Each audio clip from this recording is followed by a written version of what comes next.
সম্মানিত ভিউয়ার্স, কেমন আছেন সবাই? আশা করি আল্লাহর রহমতে ভালো আছেন, সুস্থ আছেন। আপনাদের সাথে আমি রয়েছি মোহাম্মদ রাশেদ মোশাররফ, শিক্ষক নিবন্ধনধারী কারিগরি শিক্ষা ও ট্রেড ইনস্ট্রাক্টর, ইটনা নূরপুর ডিডি মাদ্রাসা, ইটনা কিশোরগঞ্জ। সম্মানিত ভিউয়ার্স, আপনারা দেখছেন ভোকেশনাল টিভি। ভোকেশনাল টিভির পক্ষ থেকে সম্মানিত ভিউয়ার্স,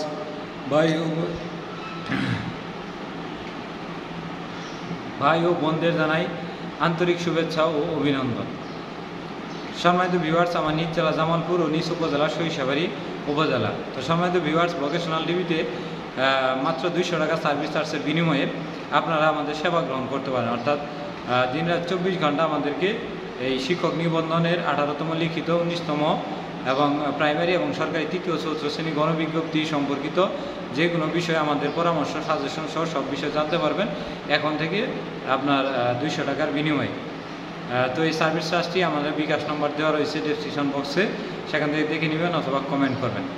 তো সম্মানিত ভিউয়ার্স, আজকের আলোচ্য বিষয় 18তম শিক্ষক নিবন্ধনের ট্রেড ইনস্ট্রাক্টরদের লিখিত সাজেশন নিয়ে আলোচনা। সম্মানিত ভিউয়ার্স, যারা 18তম শিক্ষক নিবন্ধনের প্রিলিমিনারি পরীক্ষায় পাশ করে ডিপ্লোমা ইন ইঞ্জিনিয়ারিং কিংবা বিএসসি ইন ইঞ্জিনিয়ারিং পাশ করে ট্রেড ইনস্ট্রাক্টর পদে লিখিত পরীক্ষা দিবেন, তারা হয়তো অনেক সময় আমাদেরকে নক দিয়েছেন যে কোথায় বই পাবো।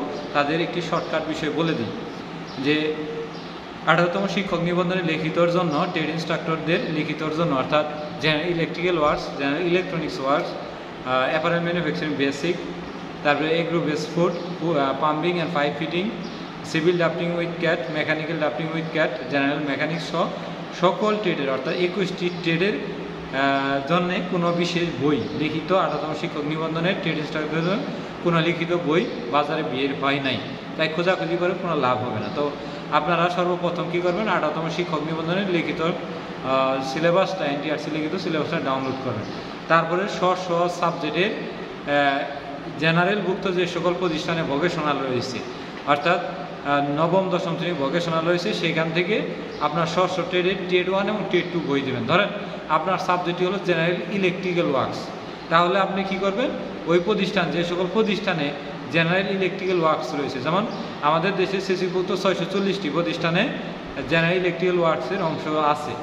আবার এমপিওভুক্ত স্কুলগুলোতেও রয়েছে, আবার নন এমপিওভুক্ত স্কুলগুলোতেও রয়েছে, আবার স্বতন্ত্র টেকনিক্যাল অ্যান্ড বিজনেস ম্যানেজমেন্ট যে ইনস্টিটিউট রয়েছে সেগুলোতেও আপনার নবম দশম ভোকেশনাল রয়েছে। সেখানে যে আপনার যে ট্রেডটা, ধরেন আপনার ট্রেডটি ইলেকট্রিক্যাল হলে সেখানে জেনারেল ইলেকট্রিক্যাল ওয়ার্কস ট্রেড 1 এবং ট্রেড 2 অর্থাৎ নবম দশম শ্রেণীর এই দুটি বই সংগ্রহ করবেন। এই দুটি বই থেকে শতকরা 80% আমাদের কমন পড়ে যাবে। এবং এর বাইরে যদি সিলেবাসের বাইরে এখানে না থাকে, তাহলে আপনার ডিপ্লোমা থেকে আপনাদের সব বই রয়েছে, সেগুলো বই দেখে নেবেন। এই হলো আপনার 18তম শিক্ষক নিবন্ধনের ট্রেড ইনস্ট্রাক্টরদের লিখিত সিলেবাস। এখন অনেকে প্রশ্ন করতে পারেন, স্যার আমার সাবজেক্ট তো পাম্পিং অ্যান্ড পাইপ ফিটিং সারা বাংলাদেশে 11টি স্কুলে বা 12টি বা 18টি বা 20টি স্কুলে রয়েছে, কিন্তু আমার নিজ জেলাতে নাই। তাহলে আপনাকে কী করতে হবে, আপনার নিজ বিভাগে যেই বই সংগ্রহ করতে হবে, কেননা এটা আপনাকে সংগ্রহ করতেই হবে, কিছু করার নেই। এমনকি যদি নিজ বিভাগের বাহিরেও হয়ে যায়, তারপরেও বাহিরে গিয়ে হলেও কোনো না কোনোভাবে ওই প্রতিষ্ঠানে গিয়ে বই ম্যানেজ করতে হবে। কিংবা আমাদের মতো যারা ট্রেড ইনস্ট্রাক্টর রয়েছে, বিভিন্ন প্রতিষ্ঠানে বিভিন্ন ট্রেড রয়েছে, ওই ট্রেডে যদি কোনো টিচার আপনাদের পরিচিত থাকে, তাদেরকে বলবেন অর্থের বিনিময়ে হোক বা বিনামূল্যে হোক বা যে কোনোভাবে হোক, 500, 700, 1000 টাকা চাইনি, আপনারা দুটি বই সংগ্রহ করে নেবেন, ট্রেড 1 এবং ট্রেড 2। এবং যাদের ট্রেড 1 এবং ট্রেড 2 বইটি লাগবে, যেমন জেনারেল ইলেকট্রিক্যাল ওয়ার্কস এবং অ্যাপারেল ম্যানুফ্যাকচারিং বেসিক, তারা আমাদের সাথে যোগাযোগ করতে পারেন। আমরা সার্ভিস চার্জের বিনিময়ে আমরা এই বই দুটি দিয়ে থাকি। এবং যারা অন্যান্য ট্রেডের অন্যান্য স্থানে রয়েছে, তাদের কাছ থেকে বইটি সংগ্রহ করতে পারেন। এখন এইখানে আপনার যে সিলেবাসটা দেওয়া রয়েছে, এই সিলেবাস অনুযায়ী আপনাকে পরে পরীক্ষা দিতে হবে। আরেকটি বিষয়, অনেকে বলছেন যে স্যার আমি তো বিএসসি ইঞ্জিনিয়ারিং সহ করেছি, এখন বাংলা মিডিয়ামে তেমনটা আমার নাই, ইংলিশ মানে সিলেবাস অনুযায়ী ইংলিশ লিখলে আমার জন্য ভালো হয়, তো আমি ইংলিশ দিলে কোনো সমস্যা হবে কি, সেটা আমি আপনাকে বলবো। যেহেতু এটা বাংলা মিডিয়াম, সেহেতু ইংলিশ দেওয়ার কোনো দরকার নেই।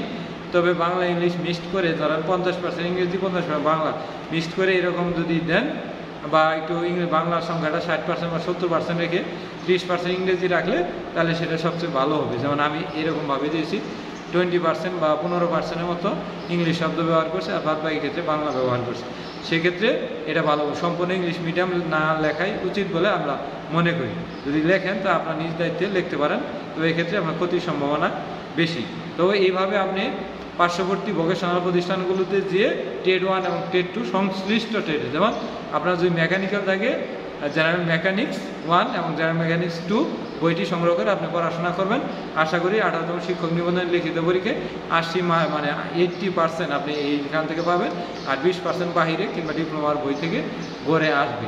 তো এই হলো আমাদের মোটামুটি 18তম শিক্ষক নিবন্ধনের লিখিত সাজেশন। তো সম্মানিত ভিউয়ার্স, সবাই ভোকেশনাল টিভির সাথেই থাকুন।